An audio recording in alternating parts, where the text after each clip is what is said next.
Assalamu alaikum students. Welcome in the class of special topics. Today we will discuss about emulsions and we will see its definition, examples of emulsion, how we can prepare, properties and their uses. As you can see, this presentation was submitted by Fatima Zahra. What is emulsion?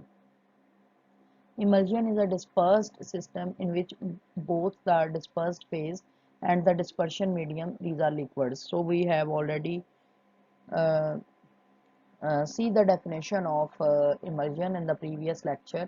तो emulsion एक ऐसा colloidal solution होता है जिसमें dispersed phase और dispersion medium both are liquids. इसकी example जो natural example है emulsion की, दिस इज मिल्क, जिसमें particles globules of liquid fats these are dispersed in water और इस तरह से वो मिल्क बनाते हैं। तो उसमें ये जो लिक्विड ग्लोब्यूल्स होते हैं these are in liquid fat form, ठीक है, यानी उसकी डेंसिटी जाहिर है वाटर की डेंसिटी से ज़रा ज़्यादा होती है but still they are in liquid fats. In most emulsions, one of the liquid is water and the other liquid is immiscible with water such as oil or fat. ठीक है, emulsions यानी किस तरह से बनते हैं कि ये जो liquid fats होती हैं these are immiscible, ये पानी के अंदर इतना soluble नहीं होती, ठीक है, यानी ज़्यादातर जो emulsions हैं उसमें dispersion medium water होता है और जो दूसरा liquid होता है वो या तो oil होता है या fat वगैरह। Emulsion droplets are bigger than Sol particles and can be seen under an ordinary microscope even with a magnifying glass. अब इसके जो emulsion के droplets होते हैं ये सोल के पार्टिकल से साइज में बड़े होते हैं और इनको हम ऑर्डनरी माइक्रोस्कोप से या फिर इवन के मैग्नीफाइंग ग्लास से भी देख सकते हैं। अच्छा, अब types of emulsion, we have two types of emulsion, oil in water emulsion, water in oil emulsion। अब जो एक्चुअली शुरू वाला सब्सटेंस होगा, जैसे यहाँ पर ऑयल है तो ये डिस्पर्स्ड फेज है और जो बाद वाला है वो डिस्पर्शन मीडियम है। तो जो ऑयल इन वाटर emulsion है उनमें ऑयल कम मिकदार में यूज होगा और वाटर यानी सॉल्वेंट के तौर पर ज़्यादा मिकदार में, जबकि water in oil emulsion is vice versa as compared with oil in water emulsion। अच्छा जी, अब जो हमारे पास oil in water emulsions हैं in which the dispersed phase is oil while water is dispersion medium as I have already told you। इसकी example में आ जाएगा milk and vanishing creams, जबकि water in oil emulsion में in which water is dispersed in oil यानी water dispersed phase होगा और oil जो है dispersion medium। Common example of this type of emulsions are butter and cold cream। So butter and cold cream these are also emulsions। इसमें पानी कम होता है और बटर फैट जो है वो ज़्यादा होती है। इसकी preparation, emulsions are generally prepared by vigorously shaking the two liquids or preferably by passing the two immiscible liquid through a colloidal mill known as homogenizer। ठीक है, तो emulsion को चूंकि दोनों liquids जो हैं वो immiscible होते हैं इस वजह से हम इनको vigorously shake करते हैं, ठीक है, ताकि हम उनका एक कॉमन लिक्विड जो है वो बना सकें, कॉमन सोल उसका बना सकें, इमल्शन बना सकें मोर परफेक्टली। तो इसके लिए हमें उसको कोलाइडल मिल में से गुजारना पड़ता है जिसको हम होमोजेनाइजर कहते हैं। The stability of such emulsions is generally poor and can separate out on standing for some time. ठीक है, तो अब जैसे दूध अगर गर्मियों में बाहर पड़ा रहे तो वो फट जाता है, ठीक है, तो मतलब उसके जो फैट जो ग्लोब्यूल्स हैं, फैट वाले पार्टिकल्स हैं वो बाहर निकल आते हैं, अलग-अलग हो जाते हैं, यानी इसका मतलब ये हुआ इस तरह की इमल्शंस की स्टेबिलिटी पुअर होती है। To avoid this, it is necessary to add small amount of substances called emulsifying agents और emulsifiers। ठीक है, इसको अवॉइड करने के लिए हमें एजेंट्स यूज़ करने पड़ते हैं ताकि वो उनके इमल्शन फॉर्म में उनको बरकरार रख सकें। ऐसे एजेंट्स को जो कि इमल्शन की फॉर्म में बरकरार रखने में मदद करते हैं, these are called emulsifying agents और emulsifiers। फंक्शन क्या होता है इमल्सिफाइंग एजेंट का? is to reduce the interfacial tension between the two liquids forming the emulsion. तो दूसरे लफ्ज़ों में आप ये भी कह सकते हैं कि ये अट्रैक्शन को बढ़ाता है emulsifying agent between dispersed phase and dispersion medium, और इस तरह से वो इमल्जन की फॉर्म में बरकरार रहते हैं। अच्छा, अब दिस इज़ वेरी इंपॉर्टेंट, ये बहुत इंपॉर्टेंट है, ठीक है। अब इसमें फॉर एग्जांपल अगर हमारे पास यहाँ पर ये देखें कि 25% ऑयल है और 75% वाटर है, this emulsion is not stable. अब इसमें देखें वाटर नीचे है और ये होमोजेनाइज नहीं हुआ हुआ ना, वाटर नीचे है और ऑयल ने एक ऊपर तय बना दी है, तो एक तरह से ये इमल्जन की फॉर्म में है ही नहीं, so this this will not form a stable emulsion. अच्छा, अगर अब हम ये करें कि ऑयल हमारे पास ऊपर है, वाटर प्लस इमल्सिफायर, राइट, और उससे क्या होगा कि ये नीचे हमारे पास जो इमल्जन बनेगी वो है ऑयल इन वाटर इमल्जन, ठीक है। यानी पहले हमने इसमें इमल्सिफायर नहीं डाला, जब हमने इमल्सिफायर नहीं डाला तो वाटर और ऑयल के दरमियान अट्रैक्टिव फोर्सेस एनहेंस नहीं हुई। जब हमने वाटर और इमल्सिफायर डाल दिया तो इस ये जो इंटरफेशियल दोनों के दरमियान जो तय है, इमल्सिफायर ने इस तय को ब्रेक डाउन कर दिया। अब ऑयल और वाटर जो है इमल्सिफायर की वजह से इनकी आपस में मिक्सिंग हो गई। अब इसमें ऑयल देखें 25% है, यानी ऑयल डिस्पर्स्ड फेज है, वाटर 75% है, यानी वाटर डिस्पर्शन मीडियम है, ठीक है। तो अब इसमें हम क्या करेंगे, अगर हम इमल्सिफायर वाटर के अंदर यूज करेंगे तो ये इमल्जन जो है ये होगी oil in water emulsion and this is of low viscosity, ठीक है। और दूसरे में अगर हम इमल्सिफायर डालेंगे ऑयल के अंदर, राइट, तो ये होगी वाटर इन ऑयल इमल्जन। अब ये वाटर जो है इस ऑयल के अंदर इमल्जन बनाएगा, ठीक है, यानी इसमें डिस्पर्शन मीडियम ऑयल होगा और डिस्पर्स्ड फेज वाटर होगी, तो इसको बोलेंगे वाटर इन ऑयल इमर्जन, और ये हाई विस्कोसिटी की होगी और ये कंसंट्रेटेड इमल्जन होगी, ठीक है। Oil in water emulsion low viscosity की होगी और water in oil emulsion high viscosity की होगी। असल में क्या है कि यहाँ पर हम ऑयल ज़्यादा यूज़ करेंगे और यहाँ पर वाटर, तो जिसकी विस्कोसिटी ज़्यादा होगी, क्योंकि वाटर ऑयल की विस्कोसिटी वाटर से ज़्यादा है, तो उसकी फिर ऑयल की विस्कोसिटी ज़्यादा होने की वजह से इस इमल्जन की ओवरऑल विस्कोसिटी ज़्यादा होगी। अच्छा, examples of emulsifying agents, soaps of different types, long chain sulfonic acid, gelatin, albumin, etc. These are examples of emulsifying agents. Such substances concentrate at the interface between two phases, reduce the interfacial tension, and form films around the droplets, which prevent the coalescence, the joining or merging of elements to form one mass or whole of the droplets. अच्छा, अब क्या करते हैं कि ये जो emulsifying agents हैं, पहले तो हमने इसकी एग्जांपल्स देखी, दीज आर द एग्जांपल्स।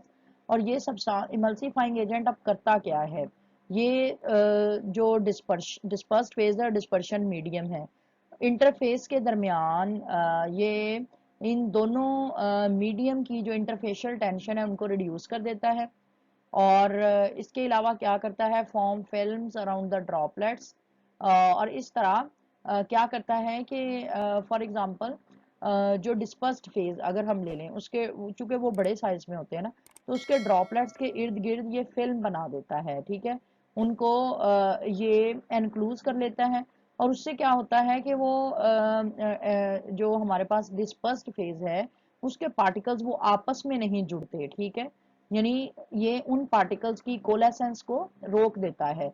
कोलेसेंस का देखिए लिटरल मीनिंग जो है ये मैंने यहाँ पर लिख दिया है, विच मीन्स द ज्वाइनिंग और merging of elements to form one mass और होल, यानी जो डिस्पर्स्ड फेज के पार्टिकल्स होते हैं इमल्सिफाइंग एजेंट उनको आपस में मिलके आप ये कह सकते हैं कि एक जैसे ढेला सा बन जाता है, वो उन पार्टिकल्स का एक ढेला सा बनने से रोकता है और उन पार्टिकल की फिर सस्पेंशन करता है या उन पार्टिकल को वो डिस्ट्रीब्यूट करता है डिस्पर्शन मीडियम के अंदर। This type of emulsion that results on vigorous mixing of two liquids depends on the relative portion of the proportions of the two. The one in excess act as the outer phase and the other as the inner phase और the dispersed phase. ठीक है, अब इसमें क्या होता है कि ये दोनों लिक्विड्स को हमें इमल्जन के लिए विगसली मिक्स करना पड़ता है, और ये डिपेंड करता है कि दोनों कंपोनेंट्स का रिलेटिव प्रोपोर्शन कितना है। जो ज़्यादा एक्सेस में है वो आउटर फेज बनाता है, और जो मतलब कम मिकदार में है वो इनर फेज बनाता है, या हम उसको डिस्पर्सवाइड भी कहते हैं।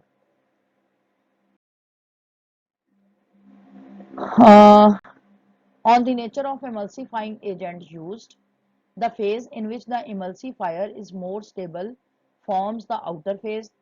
Thus, when sodium oleate water soluble is added as emulsifier, oil and water emulsion results. But the addition of water insoluble emulsifier like calcium oleate form water in oil type emulsion. So this point is very important। ठीक है, और इससे हमें ये पता चलता है कि इमल्सिफाइंग जो एजेंट है वो डिसाइड करता है कि डिस्पर्शन मीडियम कौन सा होगा और डिस्पर्स्ड फेज कौन सी होगी। For example sodium oleate, this is a water soluble compound. ठीक है, और अगर इसको हम ऐड करें इमल्सिफायर के तौर पे तो oil in water emulsion results, यानी सोडियम ऑलिएट एक इमल्सिफायर है और ये वाटर सॉल्युबल है। अगर इसको हम इमल्जन के अंदर ऐड करें तो वो चूंकि वाटर सॉल्युबल है तो वो वाटर को डिस्पर्शन मीडियम बना देगा और ऑयल को डिस्पर्स्ड फेज, क्योंकि एक्चुअली वो वाटर की सरफेस टेंशन को रिड्यूस कर देगा, इसलिए वाटर जो है ऑयल पार्टिकल्स को अट्रैक्ट करेगा और अपने अंदर डिसॉल्व कर लेगा, और इससे जो हमें हमारे पास इमल्जन बनेगी this will be oil in water emulsion, यानी ऑयल डिस्पर्स्ड फेज होगी और वाटर डिस्पर्शन मीडियम। जबकि अगर हम वाटर इनसॉल्युबल इमल्सिफायर यूज करें कैल्शियम ऑलिएट तो वो फिर वाटर को डिस्पर्स्ड फेज बना देगा, और इस तरह से हमारे पास जो इमल्जन बनेगी this will be water in oil type emulsion, जिसमें वाटर डिस्पर्स्ड फेज होगा और ऑयल जो है वो dispersion medium. On the relative magnitude of surface tension of the two liquids, generally the liquid with higher surface tension form the inner phase due to its greater tendency to form spherical drops. तो अब surface tension जो है उसके ऊपर dependent होगा दोनों liquids की कि कौन सा लिक्विड इनर फेस बनाएगा। ठीक है, और जिस लिक्विड की सरफेस टेंशन ज़्यादा होगी वो इनर सरफेस बनाएगा, क्योंकि जिसकी सरफेस टेंशन ज़्यादा होती है this has a tendency to form spherical drops, और वो स्फेरिकल ड्रॉप्स अंदर वाली साइड पे चले जाएंगे। Now we have the properties of emulsions. Emulsions, they show all the properties of sols. They can be diluted with liquid forming the dispersion medium in the emulsion. They show Tyndall effect. Tyndall effect मैं पिछले lecture में discuss कर चुकी हूँ। ये ऐसा effect है कि जब आप लाइट को गुजारते हैं इमल्जन्स के अंदर या सोल्स के अंदर तो सोल्स के पार्टिकल लाइट को स्कैटर करते हैं, this is called Tyndall effect. और ब्रोनियन मूवमेंट क्या होती है कि under the action of gravity अगर आप सॉल्यूशंस को रखें तो सॉल्यूशन के अंदर पार्टिकल्स एक जगह से दूसरी जगह इर्रेगुलर मूवमेंट करते नजर आते हैं, this is called Brownian movement. और सो ये टिंडल इफेक्ट भी शो करते हैं, ब्रोनियन मूवमेंट भी शो करते हैं। ब्रोनियन मूवमेंट डिपेंड करेगी कि पार्टिकल्स बहुत ज़्यादा लार्ज ना हों। Globules carry electric charge and thus show electrophoretic motion under an electric field. अब जो भी ग्लोब्यूल्स होते हैं जैसे फैट के ग्लोब्यूल्स हैं तो उन पे इलेक्ट्रिक चार्ज होता है, तो अगर आप इन इमल्जन्स को इलेक्ट्रिक फील्ड के अंदर रखें तो वो ऑपोजिट इलेक्ट्रोड्स की तरफ मूव कर जाते हैं ये particles. The emulsions can be coagulated by electrolyte, particularly those containing polyvalent cations. तो अब अगर हम कोई इमल्जन है उसके अंदर हम कोई इलेक्ट्रोलाइट डाल दे तो वो सस्पेंशन उसकी ख़त्म हो जाएगी, यानी डिस्पर्शन मीडियम अलहदा नज़र आने लग जाएगा और डिस्पर्स्ड फेज अलहदा। इसको हम कहते हैं कि जो इमल्जन है या जो सस्पेंशन है वो कोएगुलेट हो गई है, यानी दोनों उसके कंपोनेंट्स अलहदा अलहदा हो गए हैं तो by the addition of electrolytes. Emulsions may also be broken or converted into two separate layers by heating, freezing, centrifuging. This process is sometimes refer to as demulsification. ठीक है, यानी अगर हम इमल्जन को ब्रेक डाउन कर दें और उसकी दोनों लेयर्स एक कॉमन सोल्यूशन नज़र आने की बजाय अलग-अलग नज़र आने लग जाएं तो उसको कहते हैं break down of emulsion. And this can be done by heating, freezing and centrifuging. Heating और फ्रीजिंग जो है ये तो सिंपल प्रोसेसेस हैं कि हीट करें या फ्रीज करें। अब सेंट्रीफ्यूजिंग के लिए हमें सेंट्रीफ्यूजिंग मशीन यूज़ करनी पड़ती है। ठीक है, उसमें हम इमल्जन को डाल के तो रेवोल्यूशन पर मिनट आरपीएम सेट कर सकते हैं और इस तरह से दोनों कंपोनेंट्स अलग-अलग हो जाते हैं। उसको हम कहते हैं demulsification. The conversion of cream into butter by churning is an example of breaking of an emulsion of fats in water। तो इस तरह आपको पता है कि अगर हम जो क्रीम होती है यानी उसको जब हम बटर में कन्वर्ट करते हैं बाय चेयरिंग। चेयरिंग क्या होता है? Partially burn so as to blacken the surface. यानी क्रीम को जब हम बटर निकालते हैं, क्रीम में से बटर निकालते हैं तो उसके लिए हमें क्रीम को पार्शली बर्न करना पड़ता है और वो फिर बटर में कन्वर्ट हो जाती है। So this is also an example of demulsification. और इसमें हम क्रीम की फॉर्म में वो इमल्जन की फॉर्म में होती है और जब वो बटर की फॉर्म में आता है तो पानी अलग हो जाता है क्रीम में से और बटर जो है वो अलग हो जाता है। तो इसका मतलब ये हुआ cream which was in the form of emulsion we have broken it down into butter and water. ठीक है, तो इसको इसको फिर हम डीमल्सिफिकेशन बोलते हैं। So now we will discuss the uses. Emulsions play an important role in our everyday life. A large number of pharmaceutical preparations, these are emulsions. These are easily acted upon by digestive juices in stomach and elsewhere. Phenyl and lyosol disinfectants give emulsions when poured in water. So emulsions have medical uses, and cleansing action of soap is also due to emulsification of greasy or oily material by soap solution। ठीक है, तो cleansing action is also due to emulsification। So thank you very much for watching this lecture. This was a very interesting lecture. Hope you people have enjoyed this. If you have any problem, please do not hesitate to ask. So in the next lecture, we will meet with another topic. Till then, Allah Hafiz.